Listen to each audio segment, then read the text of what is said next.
Good evening. How's everybody doing? Great to be learning with you on a Monday, Yom Sheni. Let's light up the darkness. Who's in the house? Yehud in South Carolina, Sharon in New Jersey, Bill in mid-Missouri, Paul in the Great Northwest, Guy in Ohio, Shandora in the Bronx, Joe in the Inland Empire, Bell in Florida, John in Maine, Larry in Queens, Lucy in Minnesota, Aoife in Florida, Chaim in Florida, Ella's in the house. Welcome, everybody. Nina is still away at the women's retreat, so I'll be scanning comments at the end of class when I take questions. Also, tomorrow, special time. I'm going to be out at an event during the day. I don't want to take a chance because in LA you could always get stuck in terrible traffic. So I'm just going to say that tomorrow's class is going to be 90 minutes late, 7:30 p.m. Pacific, 90 minutes later than usual. That's just tomorrow's schedule. And I'll mention it again at the end of class today. Okay, our daf is page 94 here in Tractate Bava Metzia, the 22nd volume of the Talmud. We're picking this up right near the top of page 94a with Mishna number 9 here in chapter 7, and God willing, we'll complete our discussion of Mishna number 9 and with it, chapter 7, and then we'll open chapter 8 today. Mishnah 9, near the top of 94a. The laws of bailees stated in the previous Mishnah apply to standard cases. The law is that in any case involving monetary matters, the parties may agree to special terms.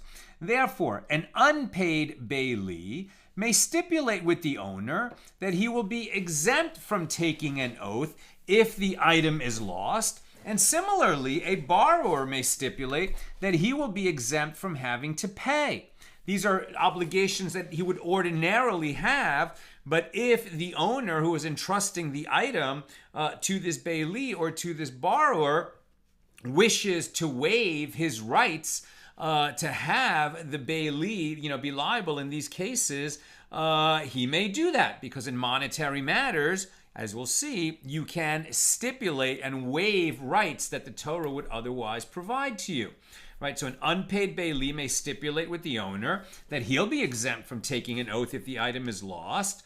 And similarly, a borrower may stipulate that he will be exempt from having to pay. And a paid bailee or a renter can stipulate that he will be exempt from taking an oath and from having to pay, as a person, meaning in this case the owner, can relinquish his monetary rights. But with regard to matters that do not involve monetary claims, anyone who stipulates counter to that which is written in the Torah, his stipulation is void.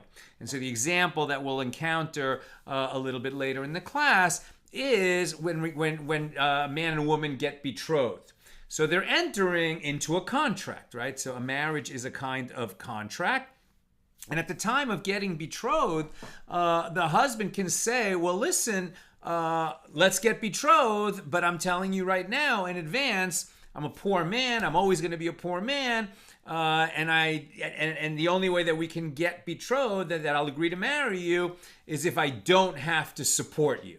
Right? And if maybe she comes from a wealthy family or she's independently wealthy herself, she has a fabulous career, so she might agree to this.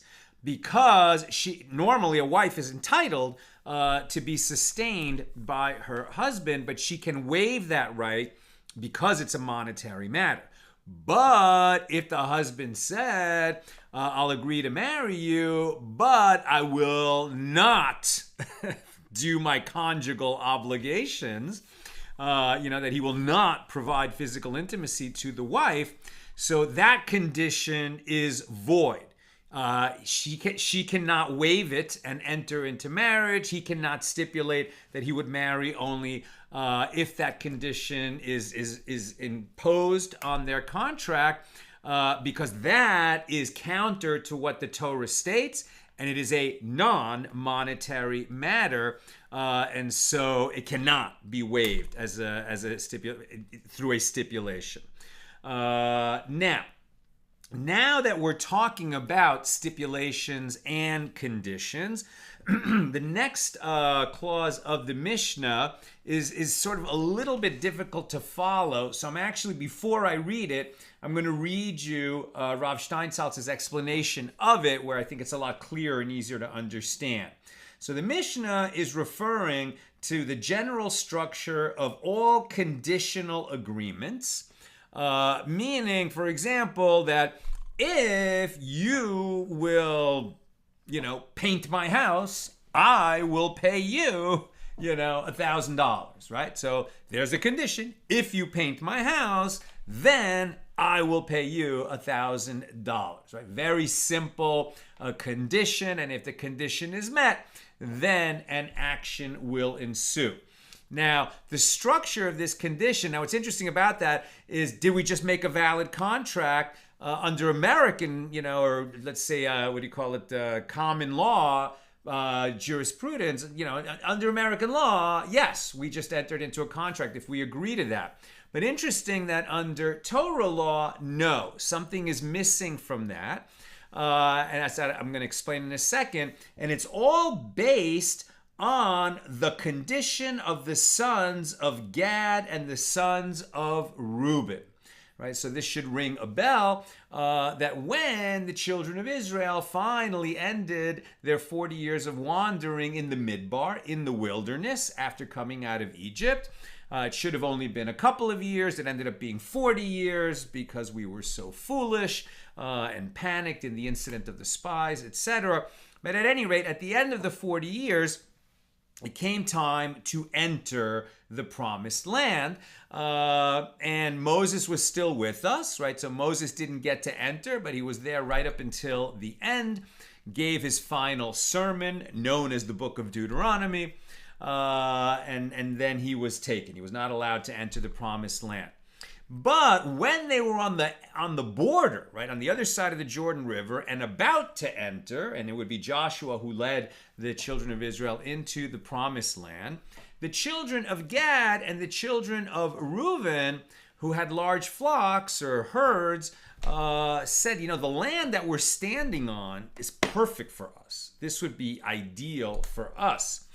So we'd like to stay here. And Moses freaks out. He's like, You spent 40 years waiting to enter the promised land, and now you're saying that this side of the Jordan River is good enough for you? You don't want to enter the land, the promised land that God said would be good for you? And you're going to let down the rest of the tribes because there's going to be wars of conquest that need to be fought, and you're saying, well, we don't feel like fighting. We got good land here. We'll stay here. And they said, no, Moses. What we're saying is we will help conquer the land. We will go there and we'll even fight in the front lines. But this land really is perfect for our animals. So we just like to end up settling here. And so then Moses made a deal with the children of Gad and the children of Reuben.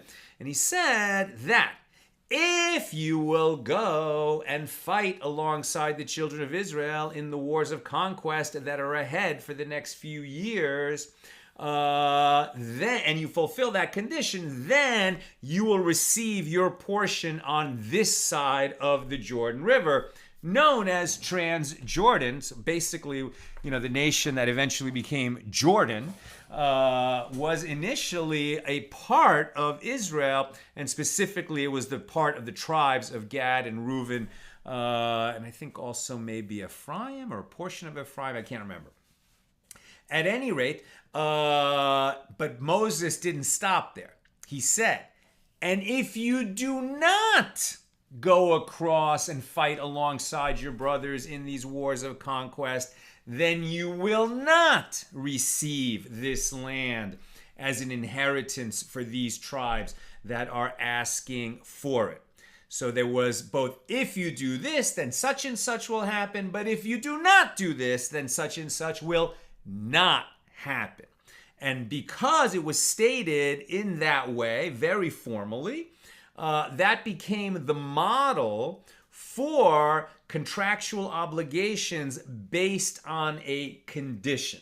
So says Rav Steinsaltz, all agreements that contain conditions must follow the format of the agreement proposed to Moses by the tribes of Gad and Reuben, allowing them to take Transjordan as their ancestral heritage.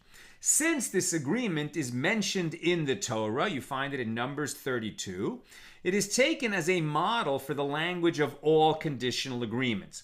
And this structure demands 4 features.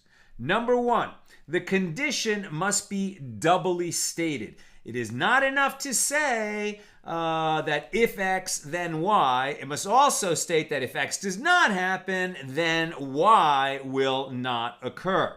Second, the positive aspect of the agreement must be stated first, right? That if X happens, then Y will happen. If X does not happen, then Y will not happen. You don't say, well, if X doesn't happen, Y will not happen. But if X happens, Y will happen. No good. The positive has to be stated before the negative. Number 3, the stipulation should be mentioned before the completion of the deed. Meaning you don't say, you must say, if you will go ahead and fight alongside your brothers, then you will receive the land. You cannot state it in the following way, that you will receive the land if you will go and fight alongside your brothers, right? So it has to be, the condition is stated first, and then the outcome. And number 4, it must be realistically possible to fulfill the condition. You can't say, if you go across the Jordan and you become flying superheroes, then you will receive this land. That would be like a nonsense condition. And then it would just be waived and the contract would exist as if the condition wasn't there. Okay, so those are the 4 structural requirements for a condition to be valid in a contract. Now, let's go back to our Mishnah, and then you'll see why I kind of explained it before we read it. So says the Mishnah, and any condition that is preceded by an action, i.e. the agreement is formulated with the promise of an action followed by a statement that this action will be carried out only under certain terms, the condition is void and the promise remains intact. The condition must be stated before the action. And with regard to any condition that one can ultimately fulfill, but he stipulated with him initially, i.e. in practice, the action is performed first, followed by the fulfillment of the condition. Nevertheless, because it was formulated in the proper manner, with the condition first, his condition is valid. And if the condition cannot be fulfilled at all, once the action has been carried out, the condition is void. That language I find very vague and hard to follow, but now we understand, right? So for a condition on an action to be valid in a contractual obligation, it has to fulfill those 4 requirements that we learn from the condition of Gad and Reuben. Okay, now the Gemara. The Gemara asks a question with regard to the Mishnah's statement that bailees can issue conditions and change the liabilities imposed on them by Torah law.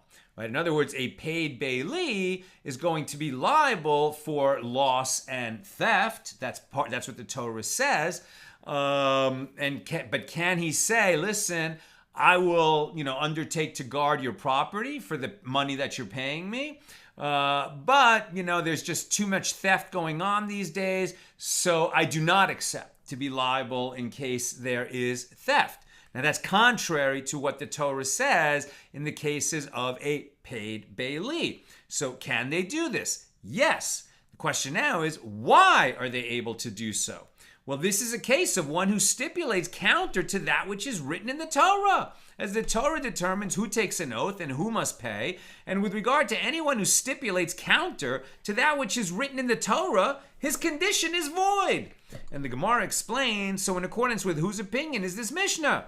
It is that of Rabbi Yehuda, who says that if the condition that runs counter to that which is written in the Torah is referring to monetary matters, then his condition is valid. As it is taught in a Baraisa with regard to one who says to a woman, you are hereby betrothed to me on the condition that you have no claim against me to give you food and clothing and conjugal rights. She is betrothed, but his condition is void because of the conjugal rights part of it, right? This is the statement of Rabbi Meir. Rabbi Yehuda says, with regard to monetary matters, meaning her food and clothing, his condition is valid. But with regard to conjugal rights, his condition is void because you cannot stipulate counter to what's written in the Torah with regard to non-monetary matters. And this makes sense. I think philosophically what we're saying is the Torah provides a certain base level minimum, rights and obligations in a contract setting, so that if the parties don't specify what their rights and obligations are, then we would follow the Torah law. But when we're talking about entering into, financial obligations, I'm going to sell you a certain number of bushels of wheat, and you're going to deliver them I'm going to deliver them at a certain time in a certain way. Market conditions are always changing. Of course, we can, enter into a contract that suits our needs. And we're not going to rely on those kind of minimum obligations that are stated in the Torah because we have a particular kind of contract in mind. And that is permitted because those are monetary matters. But when we get into, familial obligations, whether we're talking about conjugal rights or some other kind of non-monetary matter, now we're much more in the realm of the sacred and of holy obligations, and there we cannot stipulate contrary to Torah law. The Gemara continues to question this explanation. But say that the latter clause from near the end of the Mishnah, where it says, and any condition that is preceded by an action, the condition is void. Well, who have you heard who accepts this reasoning? It is Rabbi Meir. As it is taught in a Baraisa that Abba Halafta from the village of Hananiah said in the name of Rabbi Meir, if a condition was stated before the action, this is a valid condition. But if the action came before the condition, it is not a valid condition. That's correct. That is the law. So rather, the Gemara retracts. So can we say that part of our Mishnah is going to follow Rabbi Meir and part of it is not going to follow Rabbi Meir? That's the problem.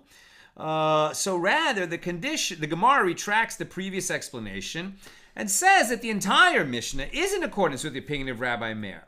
So why then is the bailee exempt from payment of an oath, why is he exempt from payment or an oath? Because here it is different.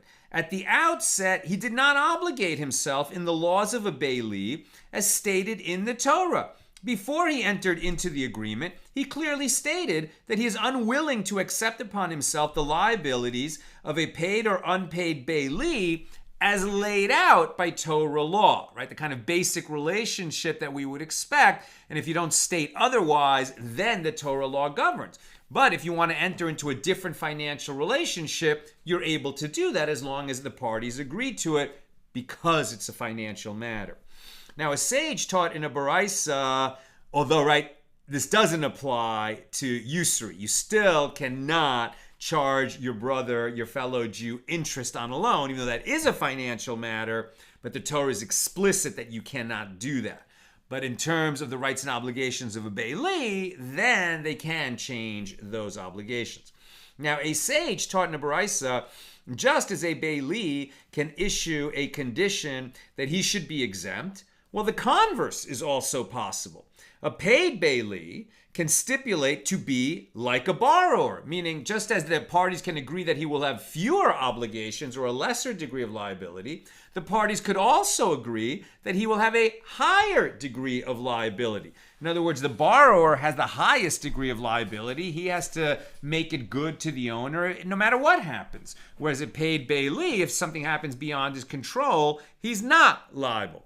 But a paid bailee can step up and undertake to be obligated like a borrower if he wishes, right? He's waiving what would have been, the privilege of not being liable in certain conditions. He could waive that and undertake that higher degree of responsibility.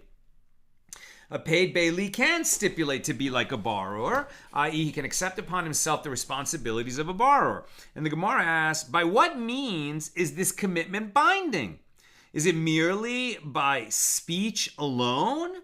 Mere speech is not sufficient to demonstrate a commitment of this kind. So Shmuel said no, it is referring to a case where the owner performed an act of acquisition, a kinyan, with the bailee, affirming this arrangement. The obligation goes into effect only if there was an act of acquisition. When a paid bailee is going to undertake the responsibilities of a borrower, so at the time that he acquires the object that he's being paid to watch, I guess they would witness it, and the witnesses would see him, actually lift the item or pull the animal, and say, I am doing this and I accept upon myself the responsibilities of a borrower at the same time that he's making that kinyan. And Rabbi Yochanan said, you may even say that it is referring to a situation where the owner did not perform a kinyan with the bailee, and even so he can become liable like the liability of a borrower. And the reason is that by means of that benefit that he receives from the fact that a rumor goes out about him that he is a trustworthy person, he commits wholeheartedly to obligate himself, even by means of a verbal promise alone. And therefore, there is no need for a kinyan, for a formal act of acquisition. And the Mishnah teaches, with regard to any condition that ultimately can be fulfilled, if he stipulated it initially, his condition is valid. So Rav Tavla says that Rav says this is the statement of Rabbi Yehuda ben Tema. But the rabbis say, even though one cannot ultimately fulfill the condition, and he stipulated with regard to it initially, the condition is valid. Now, this is a case where you have Rabbi Yehuda ben Tema arguing with the rabbis, right? So the majority disagrees with this one sage, but in the end, the law is like Rabbi Yehuda ben Tema, and not like the majority that disagreed with him. As it is taught in a baraisa, if a man said to his wife, this is your get, right? Your bill of divorce, meaning we will be divorced, on the condition that you ascend to the skies, right? That you become like Superman and you can fly. Or on the condition that you descend to the depths. What? That you're going to, get in a submarine and go to the bottom of the Marianas Trench. Or on the condition that you swallow a reed that's 100 cubits long. Or on the condition that you cross the Great Sea by foot. Okay, so these are all impossible, exaggerated conditions that a human could never fulfill. So in this situation, only if the condition was fulfilled and she did as he demanded, would this be a valid get. But if the condition was not fulfilled, it is not a valid get, right? So the majority say, if the husband says to her, this is your get on condition that you can fly like Superman, so the rabbis would say, well, then they're not divorced because she can't fly like Superman. If a miracle was performed and she suddenly could fly like Superman, okay, so then they're divorced. But in the absence of such a miracle, they're not divorced. That's not the law. Rabbi Yehuda ben Tema says, a document such as this is a valid get. The condition is negated as if it wasn't even part of the document. And therefore, the get is valid even though the condition was not fulfilled. Even though she didn't start to fly like Superman, she is divorced because the condition was nonsense. It never had the possibility of being fulfilled, and therefore we strike it from the document, and what's left? This is your get. There's no condition left, so this is the get, and they are divorced. And Rabbi Yehuda ben Tema stated a principle with regard to any condition that one cannot ultimately fulfill, meaning a condition that is impossible to fulfill, and yet he stipulated to this effect. So even if he did so initially, he is considered as if he is only exaggerating, and the document is valid. The supposed condition is not taken seriously and it is not binding. Rav Nachman says that Rav says the law is in accordance with the opinion of Rabbi Yehuda ben Tema. Rav Nachman Bar Yitzchak said the Mishnah is also precisely formulated in accordance with this opinion, as it teaches with regard to any condition that ultimately he can fulfill, and he stipulated with regard to it initially, it's a valid condition. And this indicates that if he cannot fulfill it, if it's a nonsensical, hyperbolic, impossible condition, then the condition is void, and it's as if it wasn't there, and if there's no condition, it seems like they've got a contract. And the Gemara affirms, one can learn from this formulation that the unattributed Mishnah does in fact represent the opinion of Rabbi Yehuda ben Tema. And that concludes our discussion of Mishnah number 9, as well as our discussion of chapter 8. Moving on to, that was chapter 7, and now we're beginning chapter 8.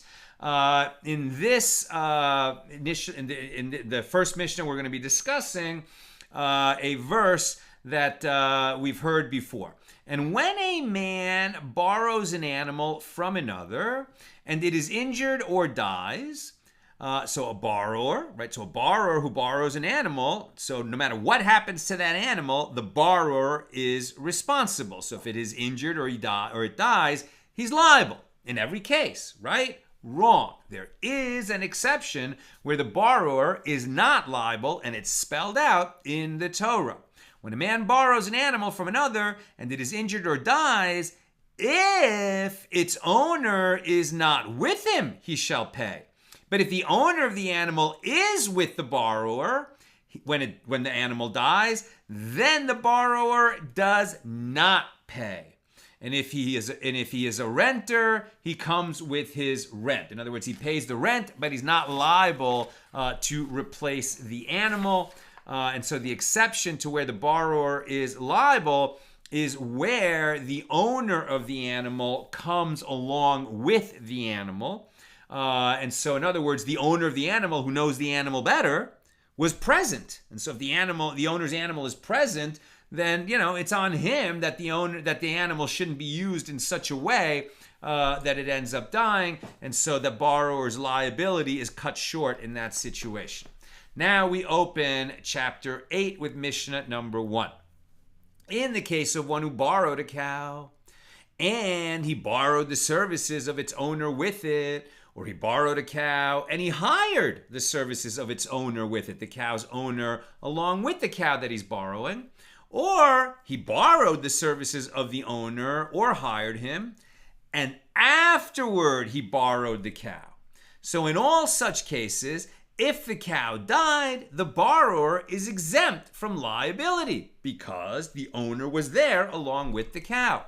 Although a borrower is generally liable to pay, if a cow he borrowed dies, here he is exempt. As it is stated, Exodus 22:14, if its owner is with him, he does not pay. Now we're on page 94b. But if one first borrowed the cow and only afterward borrowed the services of the owner or hired him, and then the cow died, he is liable to pay the owner for the cow. Now this is a little bit counterintuitive. You're saying that, well, when he first borrowed the cow, the owner wasn't there. So there certainly would be a period where if the cow, died, the borrower should be liable. But what's interesting is that because there was this period where he's fully liable when he borrowed the cow without the owner being present, then even if the owner comes later, right, and is helping out and is present while the cow is being used, and it's only when the owner is now present alongside the cow that the cow dies, nevertheless the borrower remains liable simply because he borrowed the cow first and only later brought the owner with it. So if you're going to have the owner there, make sure the owner is there first or the owner comes along with the cow if you are a borrower and you don't want to, have this increased liability. And why is that? This is the law. Even if the owner was working for the borrower at the time it died, but if the cow came before the owner, into the domain of the borrower, then the borrower is going to be liable if it dies. And this is as it is stated, if its owner is not with him, he shall pay. right? Since the cow was with him when the owner wasn't, the fact that the owner came later is not enough to remove him from liability. And that is Mishnah number 1. Here is the Gemara. From the fact that the latter clause teaches, and afterward borrowed the cow, it may be inferred that when the first clause teaches, borrowed its owner with it, right, that the owner is coming along to help, even though he's not getting paid. That's what it means to borrow the owner. Borrowed its owner with it, the intention is literally with it, i.e. at the same moment that you make the deal that the owner will come along with the cow that you're borrowing at the time that you're borrowing the cow. And so the Gemara says, can you find such a case where the owner obligates himself to serve the borrower literally at the same time that the cow is borrowed?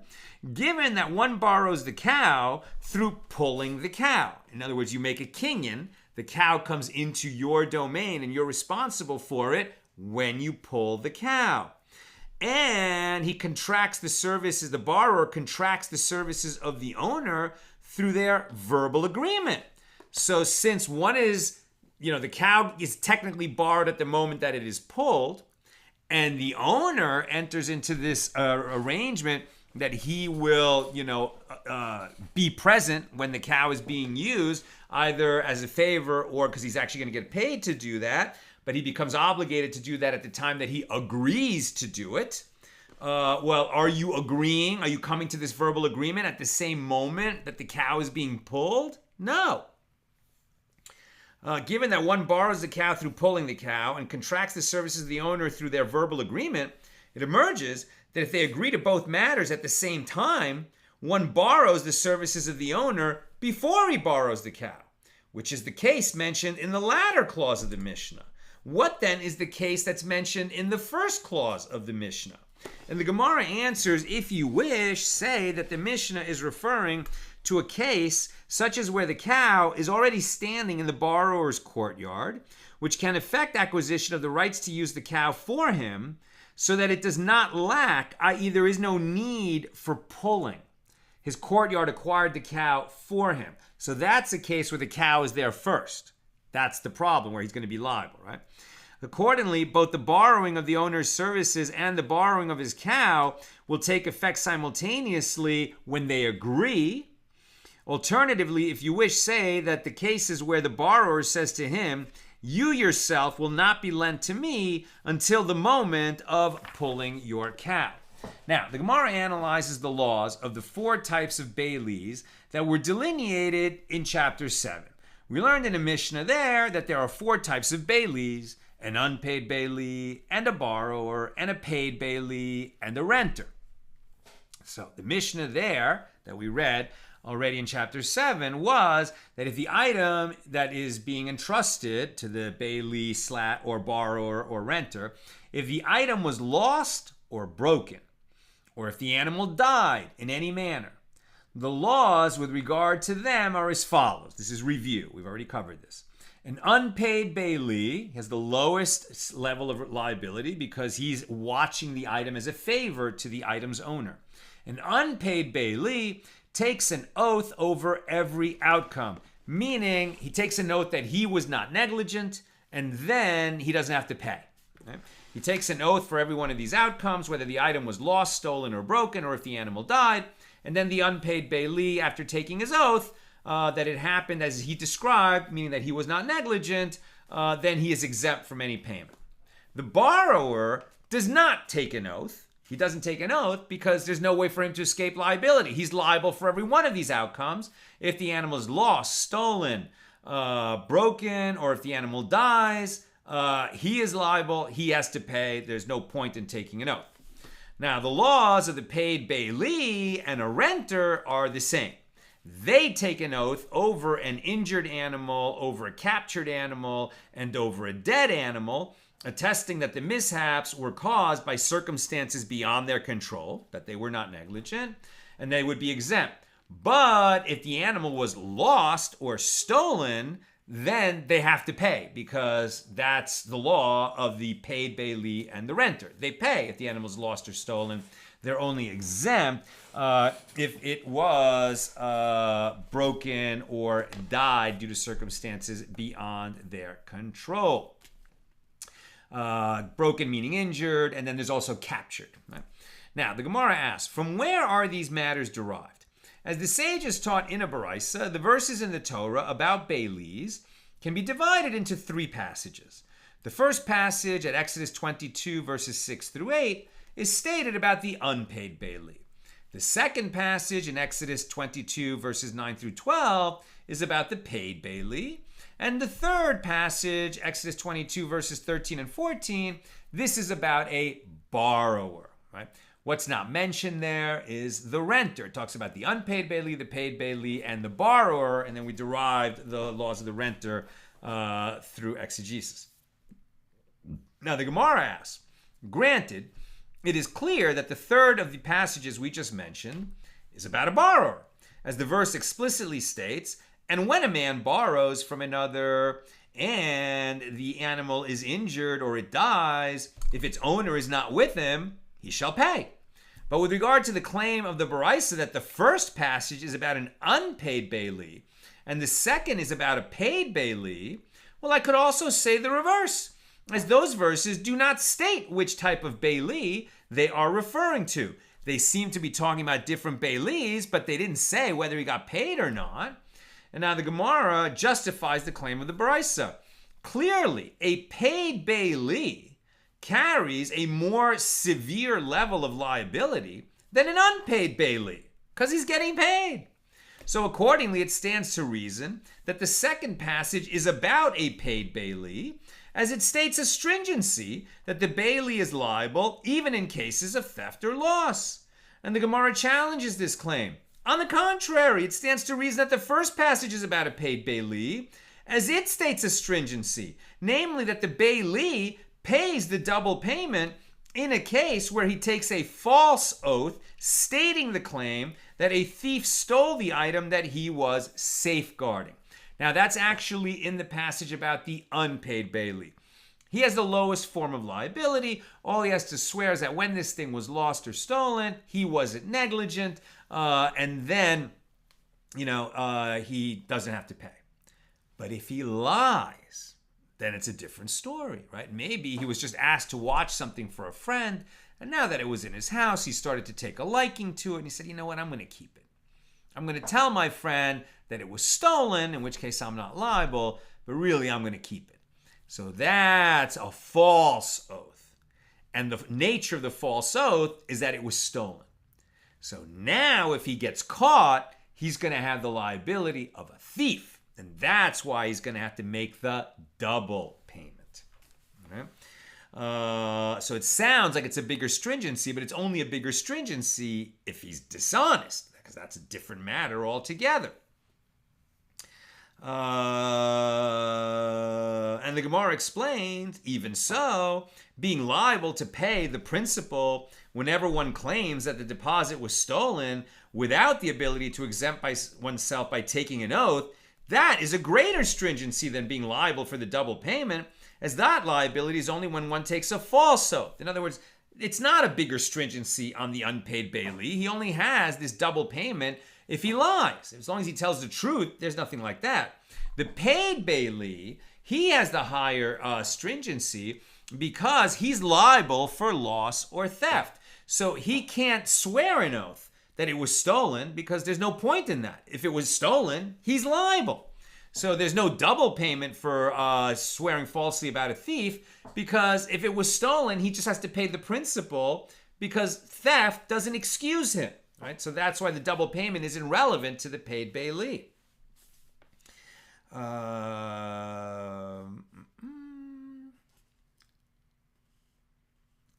Now the Gemara adds, and know that this is so, as a borrower bears the most severe level of liability because he is privileged. All benefit from the transaction is his, without incurring any cost to himself. Right? The borrower doesn't pay to borrower, and he doesn't pay to borrower. He doesn't pay to borrow, and he gets to use the item, right? So that he gets all the benefit, the use of the item, and he doesn't have to pay. And that's why he has the highest level of liability. That's why he's liable to replace the item almost no matter what, right?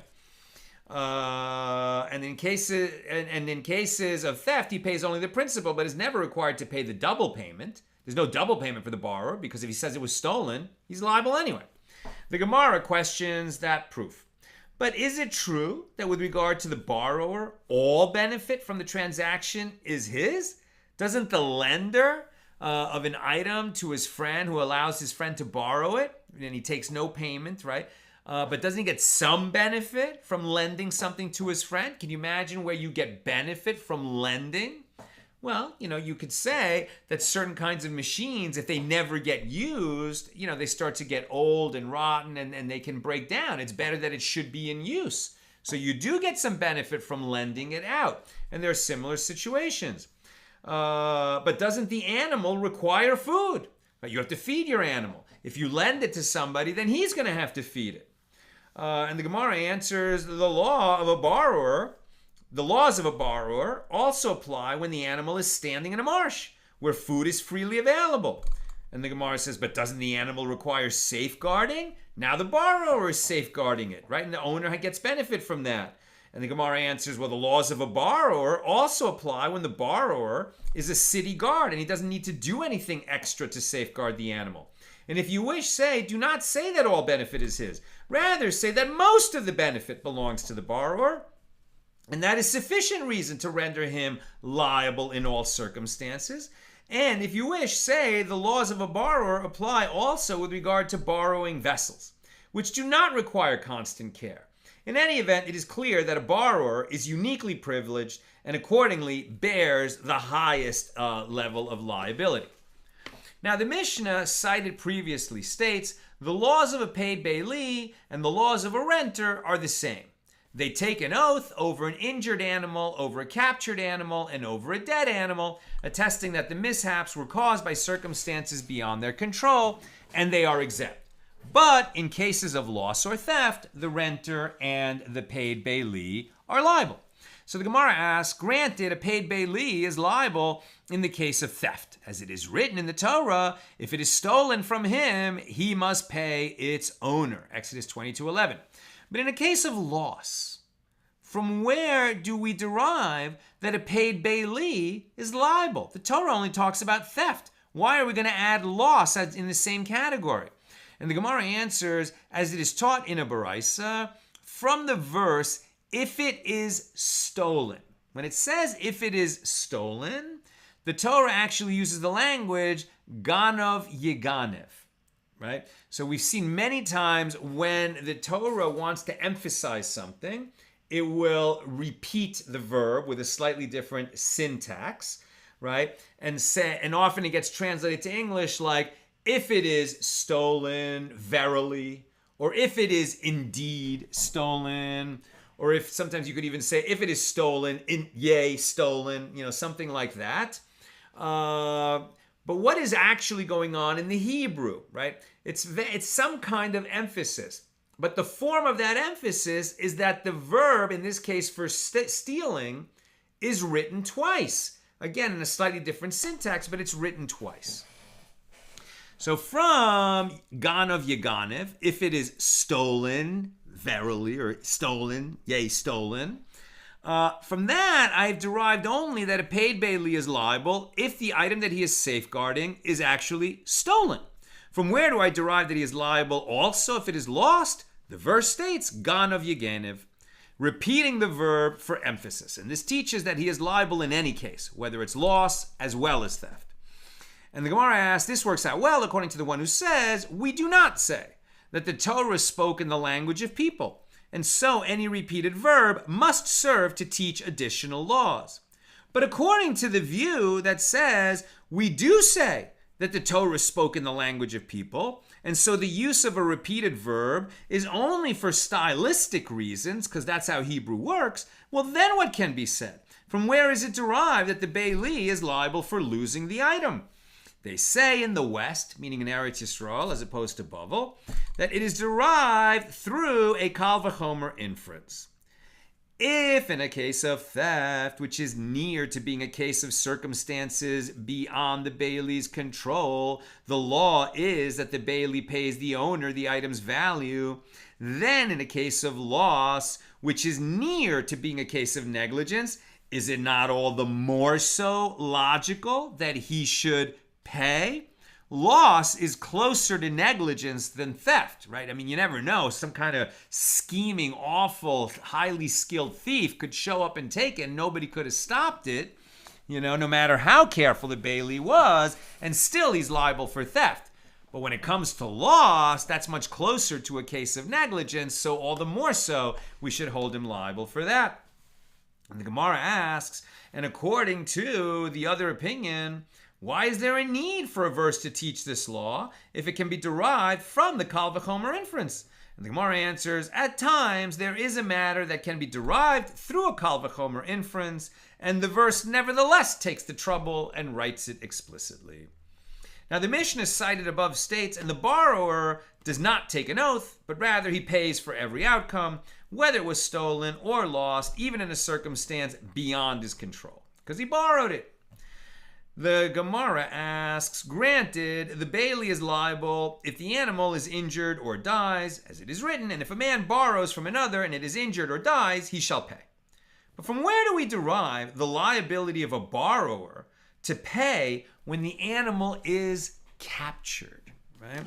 Captured presumably means the marauding army comes and takes it, and he had no chance to stop it, right? There's a note here. The early commentaries explain that it is necessary for each of these mishaps to be derived separately, as each involves a novelty. The case of the animal's death cannot be derived from the case in which it is injured. Since it is easier for the borrower to prevent injury than it is for him to prevent death, one might limit his liability to the case in which the animal is injured. Conversely, one might have limited the borrower's liability to a case of death because it involves a total loss for the owner, whereas an injured animal still has some value.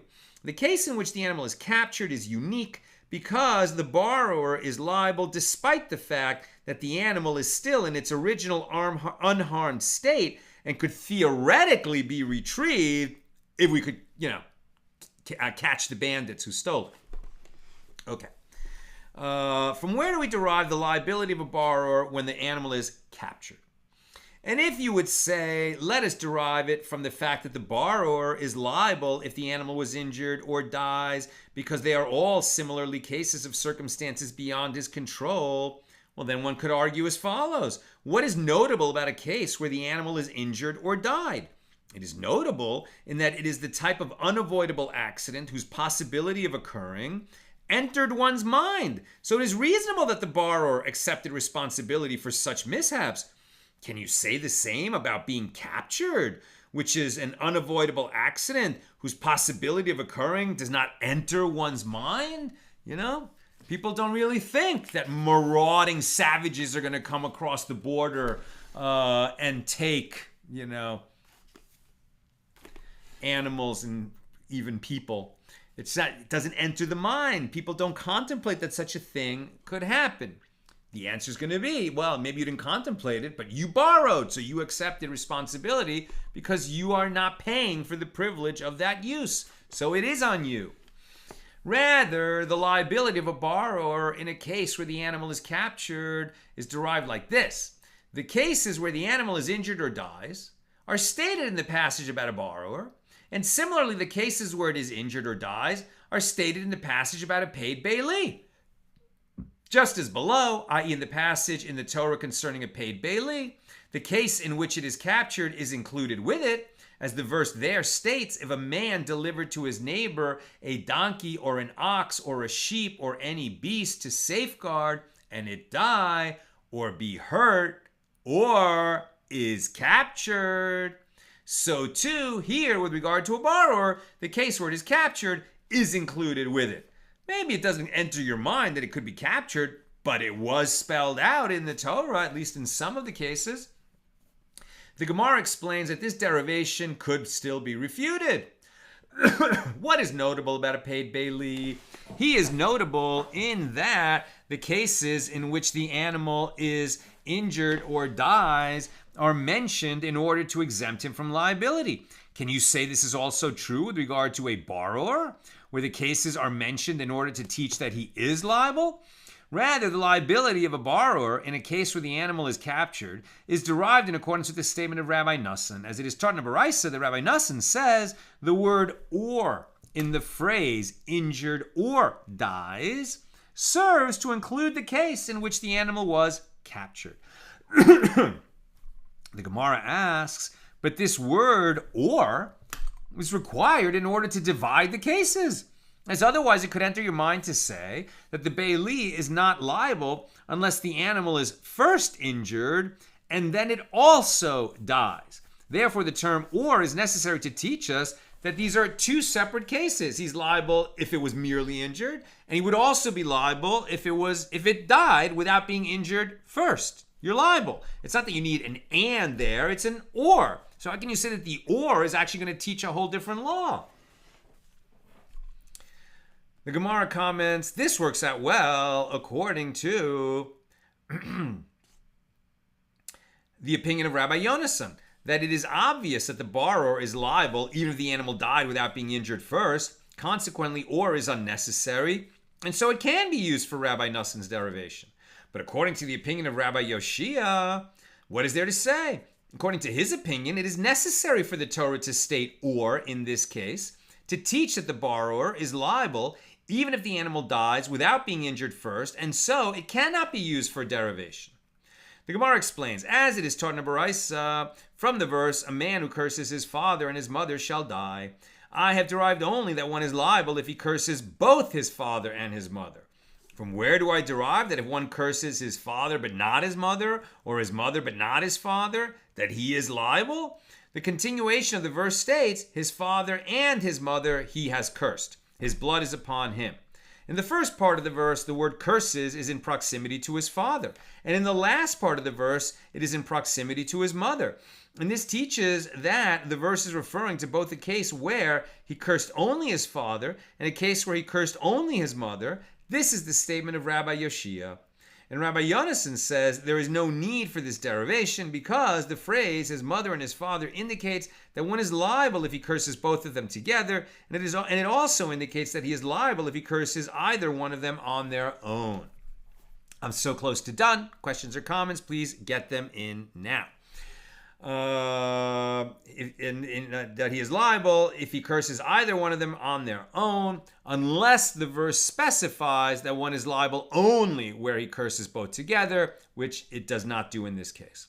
So the Gemara answers, you can even say that Rabbi Nassan's derivation from the word or is in accordance with the opinion of Rabbi Yoshia, as here in the verse concerning a borrower's liability, there is no need for the word or to divide the cases. Why? The fact that the injury and death are alone sufficient to engender liability is based on logical reasoning, as follows. What difference does it make to me if it is entirely killed, and what difference if it is partially killed, meaning injured? Either way, the animal is not in the state in which it was borrowed, so the borrower is liable to compensate the owner. That frees up the word or to teach, as we've derived here, that captured is a liability that even that, which wasn't, the borrower didn't have it in mind when he borrowed, still he's going to be liable if the animal that he borrowed ends up captured. Okay, scanning the comments. Joe, so people who are not able to become intimate cannot ever get married? No. What we're saying is, the husband can't say, I will marry you on condition that we not be intimate. He can't say that, right? If there's something physically preventing them from being intimate and they decide to get married anyway, that's fine. He's just not permitted, a guy who is capable, to say, but I won't do it, right? That's what we're saying. Bill, one gets the distinct impression that one reason God took Moses away was that one more day of putting up with the people would have caused his nerves to snap all together. And that really is one of the reasons that we admire Moses so much. Right? He was the consummate shepherd. And there's a midrash that teaches that that's why God chose Moses, right? That when God saw how considerate and compassionate Moses was over every one of the animals in his care when he was working as a shepherd for his father-in-law Jethro, Yisro. That impressed God. I mean, I'm sure God saw it in advance anyway. He sees everything. But when the people were just so out of control and so difficult, and God said, I'm going to wipe them out, and I'm going to create a new people, and the new Jewish people will all be descendants of you, Moses. You'll be the new Abraham. And Moses said, no, right? He was a true leader. He said, no, you had, and he advocated for the people and defended the people, and he saved the people. And he did that many times, right? And he did that, to the age of 120. When it's not so easy, right, to be a leader and have that much responsibility. Joseph, without getting too political, this is an interesting teaching for the historical basis of Israel and the land, knowing the origin of Transjordan. Right, just the fact that there was actually, this greater Israel that existed on the east of the Jordan for, some period of time in ancient times. I mean, for hundreds of years, yes. Bill, perhaps we can learn from the usury exception that there is on some level something more than the purely monetary concern. There is something particular in the creditor-debtor relationship that when affected by interest creates a spiritual problem beyond the material question of the monetary matter. Right, and it says you shall not behave to your brother as a creditor. And we could see why, right? We could see why, because there definitely is, a little bit of a different thing than when we're just talking about buying, selling, delivery, guarding, safeguarding. All those other kinds of relationships maybe are a little bit different than becoming a creditor to people, where you can start to take advantage of them and squeeze them and own them, right? Joe says the double payment is a self-inflicted penalty. Right. In other words, if the unpaid bailee lies because he wants to keep the object, that's a self-inflicted penalty, and he deserves it. And Sharon suggests the difference between stolen and captured is the number and viciousness.